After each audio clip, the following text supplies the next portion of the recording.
तो आज अपना चैप्टर 2 का 2.5 शुरू करना है।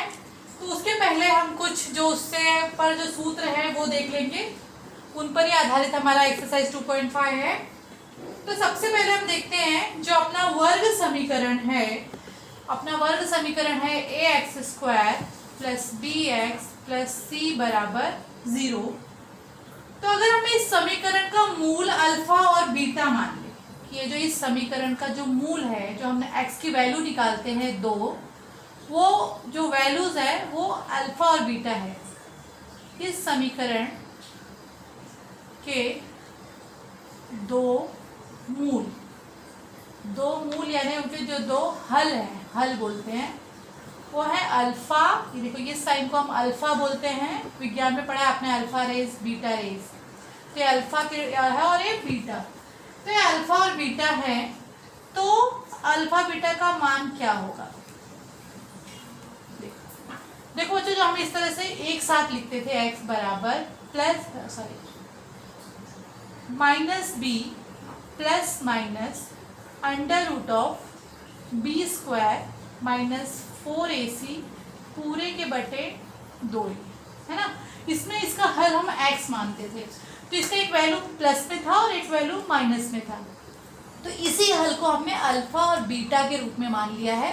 तो जो हमारा अल्फा होगा वो हो जाएगा माइनस बी प्लस करनी में b² माइनस 4ac पूरे के बटे 2a।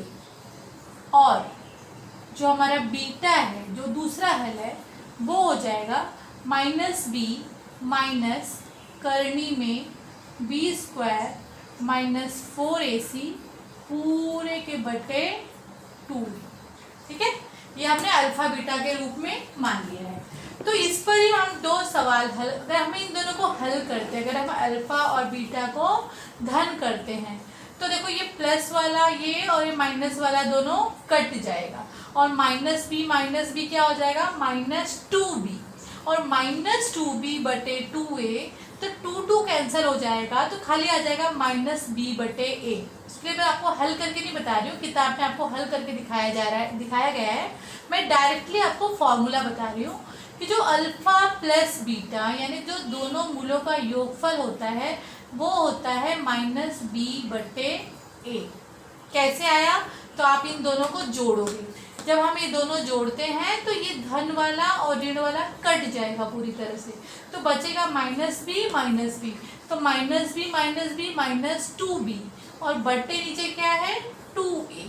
तो ये माइनस तो रहेगा, माइनस नहीं कैंसिल होगा, ये 2 कैंसिल हो जाएगा, तो इसकी वैल्यू आ जाएगी माइनस b बटे a। तो यही हमने लिखा है कि अल्फा प्लस बीटा होता है माइनस b बटे a। ये सूत्र आपको अच्छी तरह से याद करना है।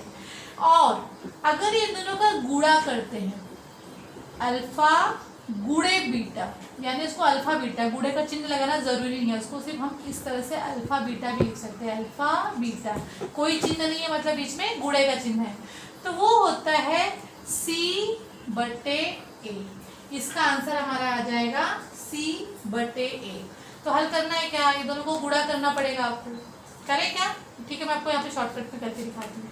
तो ये देखो, ये मल्टीप्लाई बाय ये हो जाएगा, यानी माइनस b करनी में b² माइनस 4ac बटे 2a का गुणा होगा। हम अल्फा गुणे बीटा कर रहे हैं। ठीक है, फिर यहाँ पे माइनस b माइनस करनी में b² माइनस 4ac बटे 2। ठीक है, अब देखो एक बार धन में है एक बार ऋण में है, तो आपको सूत्र मालूम है कि अगर एक बार करनी में a धन भी है और एक बार करनी में a ऋण भी है, तो उसको हम लिख सकते हैं a का वर्ग और ऋण b का वर्ग। तो इसी तरह हम इसको भी करेंगे, तो इसमें a क्या है? माइनस b, तो ये हो जाएगा माइनस b का वर्ग, और ये हो जाएगा माइनस करनी में b² माइनस 4ac का वर्ग। ओके, और बट्टे इन दोनों का गुणा होगा तो 2 दूनी 4 a का वर्ग। अब इसको सॉल्व कर लो, माइनस b का वर्ग क्या हो जाएगा? b का वर्ग, ऋण ऋण धन हो जाएगा। अब इसको जब इसका वर्ग करेंगे तो एक करनी हट जाएगी, तो ये क्या हो जाएगा? माइनस b का वर्ग और ये माइनस और माइनस प्लस 4ac। पूरे के बटे में 4a²। अब plus B square minus B square cancel, 4 cancel. यहाँ पे a का वर्ग है, तो a का वर्ग का मतलब क्या होता है, a गुणे a, तो ये a से a कैंसिल हो गया, तो यहाँ पे आ गया हमारा c/a। ये आपको याद रखने की जरूरत नहीं है, केवल इस सूत्र कहाँ से आया, आपके दिमाग में प्रश्न रहेगा कि ये अल्फा गुणे बीटा बराबर c/a कहाँ से आया। तो इस तरह से हम हल करते हैं तो हमारा c/a आता है, बट हमको ये डायरेक्टली यूज करना है सवाल में, इसको हमको याद रखना है, ठीक है। तो ये सूत्र आप याद रखो कि alpha plus beta is equal to -b/a और अल्फा गुणे बीटा बराबर c/a। इसके बाद बच्चों जो तीसरी बात मैं आपको बताने जा रही हूँ वो है कि विविक्तर क्या होता है। विवेचक जैसे ये वर्ग समीकरण है ax² + bx + c = 0, है ना। तो जिसका हम मान निकालते हैं तो ये देखो इसके स्वरूप में निश्चित होता है कि b² - 4ac इस राशि के मान पर आधारित होता है। ये जो इस वर्ग समीकरण का जो स्वरूप है, ये किस तरह का वर्ग मतलब ये किस तरह का जो वर्ग समीकरण है, इसका जो स्वरूप है वो b² - 4ac के मान पर निर्धारित होता है। किस पर, b² - 4ac के मान पर निर्धारित होता है। तो इसलिए जो इसको है हम लोग इस तरह से इसको डेल्टा बोलते हैं, डेल्टा त्रिभुज के आकार का। तो इस डेल्टा पर आधारित होता है, तो ये बराबर हम लिखते हैं b² - 4ac और इसी को हम बोलते हैं विवेचक। याद रखो बच्चों, ये प्रश्न पूछा जाता है, ये जो डेल्टा है b² - 4 है, इसी को हम कहते हैं विवेचक। मतलब आपको बोला है कि विवेचक का मान ज्ञात करो, तो हमारा विवेचक क्या है, b² - 4ac। अगर आपको बोला है इस तरह से इसका मान ज्ञात करो, तो इसका मतलब होता है b² - 4ac। जैसे आपको विवेचक लिखा है, ये लिखा है, कहीं कहीं पर विविक्तर भी मैंने देखा है कहीं कहीं पर, हाँ, कि कभी कभी इस तरह से भी लिखा रहता है। तुम्हारी किताब में अभी तो मैंने नहीं देखा, लेकिन मैंने कहीं कहीं पे देखा है, इसको विविक्तर भी बोलते हैं। तो अगर इस तरह का कुछ भी पूछा हो तो आपको b² - 4ac का मान ज्ञात करना है, ओके। उसके बाद चौथा जो हमारा बहुत ही इम्पोर्टेंट पॉइंट है, जरा ध्यान से देखो, कितने मिनट हुए, सॉरी बच्चों। तो देखो ये जो इसका जो मान हम ज्ञात करेंगे, उसी के आधार पर ये जो हमारा वर्ग समीकरण है उसके मूल कैसे हैं वो निश्चित करते हैं। अगर जो हमें हल करते हैं b² - 4ac, है ना, इसको हम हल करते हैं तो इसका मान अगर 0 आता है, क्या आता है, 0, तो इसका मतलब होता है जो इस वर्ग समीकरण के दोनों मूल हैं, दोनों मूल कौन से हैं, अल्फा और बीटा, वो कैसे हैं, वो समान वास्तविक संख्याएं हैं। अगर ये बराबर 0 है तो इसका मतलब होता है जो दोनों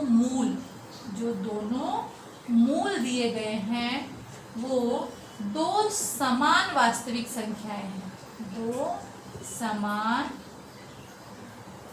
वास्तविक संख्याएं हैं।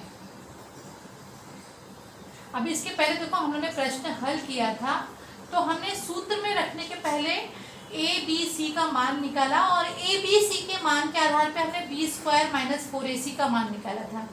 तो ये जो मान हमारा आता है, यदि वो 0 आता है, तो 0 आता है मतलब जो हमारा अल्फा बीटा है वो कैसा है, वो दो समान वास्तविक संख्याएं, यानी दोनों की वैल्यू समान होगी। x = 2 तो x = 2, x = 3 तो x = 3, यानी दोनों समान वास्तविक संख्याएं होंगी। इसी में ये हमारा फर्स्ट कंडीशन था। अब ये सेकंड कंडीशन है कि अगर b² - 4ac, अब इसका मान यदि 0 से अधिक है, 0 से अधिक मतलब धन में है, जब धन में है तो इसका मतलब होगा जो दोनों मूल हैं विभिन्न वास्तविक संख्याएं हैं, मतलब अलग अलग है संख्या।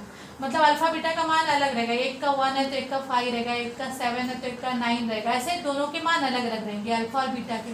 इसमें अल्फा और बीटा का मान समान रहता है, इसमें दोनों अल्फा और बीटा का मान अलग अलग होगा। तो दोनों मूल दो विभिन्न या भिन्न भिन्न लिख सकते हो या विभिन्न लिख सकते हो कि दोनों मूल दो विभिन्न वास्तविक संख्याएं हैं।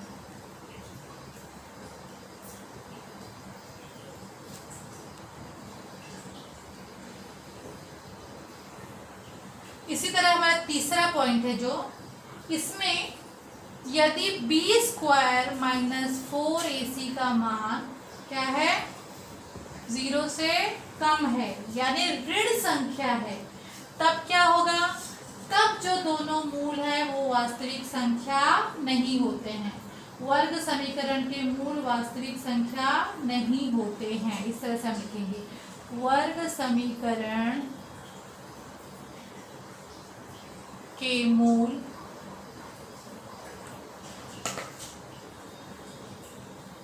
वास्तविक संख्या नहीं होते हैं। आपको समझ में आ गया अच्छी तरह से? मतलब हमारा b² माइनस 4ac क्या है, इसको हम त्रिभुज से डेल्टा से दर्शाते हैं। अगर ये बराबर 0 है तो फर्स्ट कंडीशन यानी दोनों समान, जो दोनों मूल है वो समान संख्या है, दोनों समान वास्तविक संख्याएं हैं। यदि जो इसका मान है 0 से बड़ा है यानी धन संख्या है, तो जो दोनों मूल आएंगे वो विभिन्न वास्तविक संख्याएं होंगी। और तीसरा कंडीशन है यदि 0 से कम है यानी ऋणात्मक संख्या है, तो वर्ग समीकरण के मूल वास्तविक संख्या नहीं होते हैं। तो अगर हमको मूलों का जो है स्वरूप ज्ञात करना है, तो स्वरूप ज्ञात करने के लिए पहले हम समीकरण में से ABC का मान ज्ञात करेंगे और ABC के मान के आधार पे हम b² माइनस 4ac का मान ज्ञात करेंगे। और जब b² माइनस 4ac का मान आ जाएगा तो हम देखेंगे क्या वो बराबर आया है 0 के। तो अगर बराबर आया है तो दोनों मूल वास्तविक संख्या है। अगर वो धन में आया है इसका मतलब है दोनों मूल विभिन्न वास्तविक संख्याएं हैं। और अगर वो ऋण में आया है तो इसका मतलब है इसके मूल वास्तविक संख्या नहीं होते हैं। तो बच्चों, अगर आपको ये पॉइंट अच्छी तरह से समझ में आ गया हो तो हम एक्सरसाइज 2.5 के सवाल बहुत ही आसानी से कर पाएंगे। तो अब बस इस वीडियो में इतना ही। नेक्स्ट वीडियो में हम इसके प्रश्न हल करते हैं।